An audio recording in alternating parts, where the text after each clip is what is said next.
र अब फाइनली रुमतिर भाइ र म चाहिँ किना भाइको कपाल काटेर पनि रुमतिर फर्किरहेको अवस्था है साथीहरू।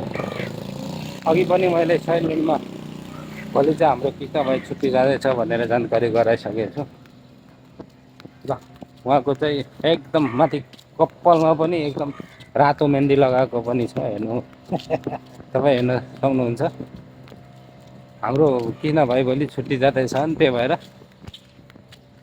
अब चाहिँ फाइनली रुमतिर फर्किँदैछौँ साथीहरू। ल हेर्नुहोस्, अब रुम जाने ड्युटी जानुपर्छ। मेरो छोटी छ भोलि फेरि उसको र मेरो चाहिँ फेरि भेट हुँदैन। आज एकदम आज नै लास्ट हो, त्यही भएर चाहिँ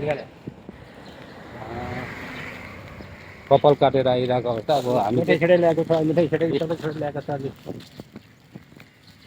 भोलिको लागि कोसेली पनि मिठाई सिठाई के बोकेर ल्याएको छन् हाम्रो कृष्ण भाइले। अब फेरि अब म भोलि रुममा आइपुग्दाखेरि कृष्ण भाइ एयरपोर्टमा हुन्छ। भेटौँ न हामी। आज मात्रै हो, जति छ घुम्नु सुन्नु के छ इन्जोय गर्ने आज मात्रै हो। फेरि हाम्रो भोलिबाट फेरि म ड्युटीबाट म 8 बजे रुममा आइपुग्छु, त्यतिखेर हुँदैन। त्यही भएर अब 2 महिनापछि मात्रै भेट हुन्छ साथीहरू। ए हाम्रो कृष्ण भाइ है त।